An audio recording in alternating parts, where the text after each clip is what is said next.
Welcome friends. The humble ZX Spectrum retains its place as my absolute favourite computer of all time. To demonstrate the pulsating love I have for this wonderful 80s machine, I'll take time away from my usual hobby of savagely berating one of the many unflushable cassette-shaped turds that otherwise befouled this computer by looking at Target Renegade, a game I consider to be the finest beat-em-up to have ever appeared on the system. Target Renegade was released by Ocean Software's Imagine label onto the Spectrum in 1988. This was the second game of a 3-game spin-off series based on the Japanese Kunio-kun arcade games and was specifically produced for home computers.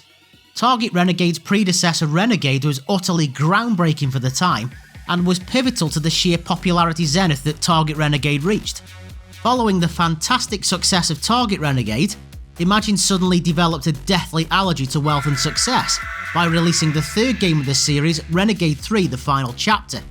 Bafflingly, there was a ludicrous paradigm shift from a gritty city landscape to a time-travelling chronic waste of space, and turning the universally adored combat into a clunky, horrifically difficult, bug-riddled, shambolic mess that single-handedly killed off any chance of Target Renegade receiving the sequel it truly deserved. However, positivity is the order of the day, so we'll parachute that squirreling puss of a game back into its turd-smeared domicile to fester and rot where it belongs. We start off with an 80s fighting game's predictably micron-thin flimsy plot, with our main character, reputed to be named Mr. K, or Jack, or my rather unfortunate invention of Mr. Cack, as he heads on a quest to avenge his brother Matt's apparent death at the hands of Mr. Big, accompanied by a swarming array of thugs, miscreants, jaywalkers, and vagabonds that return library books a day late. Mr. Big is holed up in the back room of a bar as the last of 5 distinct venues set in the city of Scumville, also twin with Bollocksburg and Rats Rectumshire. Following an impressive loading screen that was clearly an inspired and unique creation by Imagine, we're greeted by possibly the most boring and nondescript presentation of options to have ever graced a ZX Spectrum. Even Toxic Drek-like Kung Fu Knights had some detail here. But what's this? Pleasant music, comprehensive fully customisable controls, a 2-player option? Well, no doubt it's a swap player after losing a life deal. Well, how wrong was I? This is a fully featured 2-player co-op mode with extra enemies added for a measured difficulty increase. But can we hit each other though? Haha! That's all the entertainment I need. Sod vengeance, sod the quest, and sod Mr. Big. This is what I paid for. Now my keyboard controls are set to the absolutely classic Q, A, O, P and spacebar settings rather than the utterly lunatic 6, 7, 8, 9 and 0 keys, only fit for gibbery maniacs with 6 arthritic joints in each finger. And let's go! Level 1 sees us inexplicably placed on the second floor of a 3-floor multi-storey car park. And while the pointlessly nondescript nature of this painfully ordinary scenario was initially befuddling, the overwhelming positives of the game quickly snap into sharp focus. Jack is an immediately impressive main character with a crisp, pleasing control response and is armed with a bevy of malcontent pulverising options ranging from jumping kicks and reverse kicks to punches and 3-hit grab combos. However, if you think that the incoming waves of scurrilous scumbags are simply going to allow you to gleefully cave in their domes, you've got another thing coming. Enemies will always try to surround you, and will often work together to smear Jack up the nearest wall. Careful choices must be made with how you tackle the on-screen vermin, or you'll find yourself at the harsh end of the game's brutal, but ultimately fair difficulty in a hurry. With this game's difficulty comes the only element that truly drives you up the bloody wall. Once Jack is knocked over, which is absolutely guaranteed to happen on a repeated basis, he'll be down for 5 seconds, every single time. Is there a get up for God's sake button we can use? Well yeah, sure, it's called wait 5 seconds like the rest of us, you impatient cack-handed pleb. But thankfully, Jack's points-obsessed cretinous guardian angel is on hand to belch out an extra life for each 50,000 points that have been accrued to ease the burden of what lies ahead. The dulcet tones of a ringing telephone are the siren song to the completion of the level, as we're herded into level 2, where a much grittier street scene awaits your delectation. Your enemy has now been promoted to the rank of wave after wave of... how do I put this? banknote-operated horizontal refreshment expert.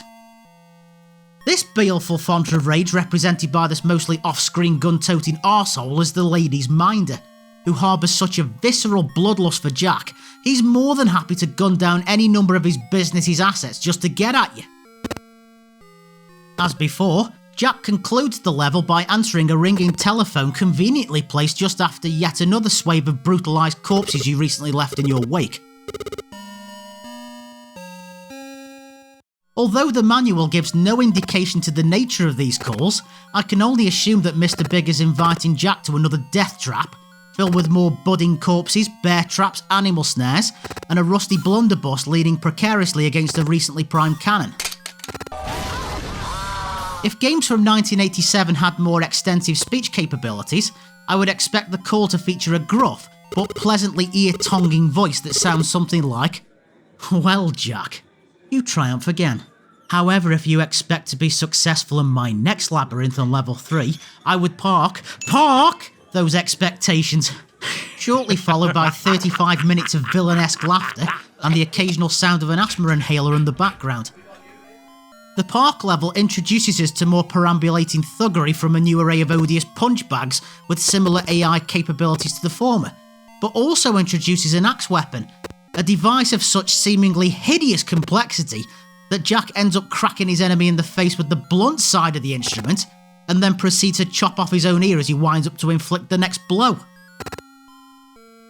As you continue to feel increasingly pleased with the quality of the graphics, sonorous fidelity of all things sound-based, and the great response to your carefully planned routes of attack, it's likely you'll head into the shopping centre theme of level 4 with a growing over-reliance on making Jack jump kick around the place, like his entire physiognomy is a tightly wound spring, complete with a gangrenous ferret up each trouser leg.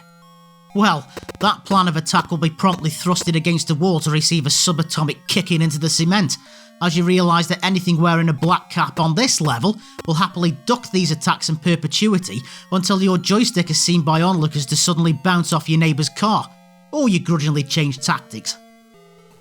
But by all means, continue to crack anything else across the face with a flying kick where the odour of your unwashed verruca-riddled foot will most likely knock out your foe before the impact itself. Just be sure to enjoy this frenzied kicking party while you can, as the dreaded bar-based home of Mr. Big awaits you in the final level, which will soon put pay to any of that flying kick nonsense you've grown so fond of. The bodyguards that exclusively infest this level are no joke.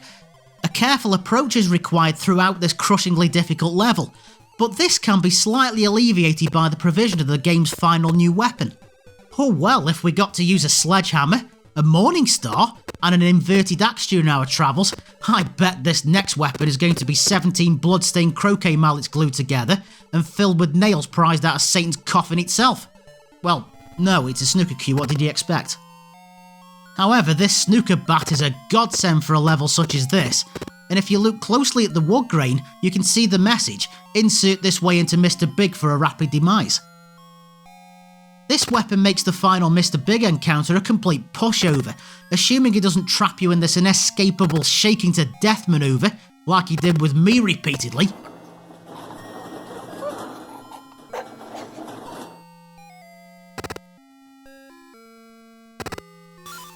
And we've done it! Mr. Big is left to fester and stain the carpet with his shattered viscera until the cleaners come in after closing time, and our reward is a still dead and barely avenged brother, a small congratulations banner and accompanying ditty, followed by playing the game a second time on the same loop but with even tougher enemies to tackle.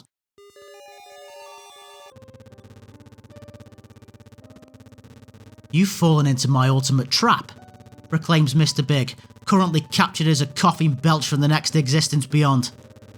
"Your fight will never end until you decide to stop. Give in. Bring a halt to your suffering. Close your eyes and let yourself slip into a final, restful peace."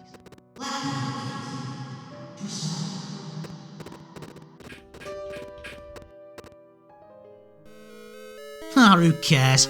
I got a high score compared to these useless jerks, so lolly, loot, dosh, bread and dough be gone, the new king reigns. And so it was. within the confines of a shop long bulldozed into the ground, rebuilt as something different and bulldozed a second time before becoming a car park for bulldozers. The layer came in a double cassette case and a freshly added £7.95 price sticker that brought me a great deal of joy as an 8-year-old who typically couldn't punch his way out of the paper bag the game was brought home in. And for once, the magazines of the day I rarely read would have pointed me in the right direction towards this absolute classic before the much venerated Crash magazine proceeded to wipe its arse on the curtains by declaring Target Renegade's disastrous sequel Renegade 3 The Final Chapter a crash smash, which coincidentally marked the final game ever released by Ocean Software's Imagine label. However, I remain cheerfully optimistic that this blatantly puffed up, advertiser brown-nosing and morally objectionable score such as this would never be a feature of such a generally honest and steadfast games press ever again. Would it?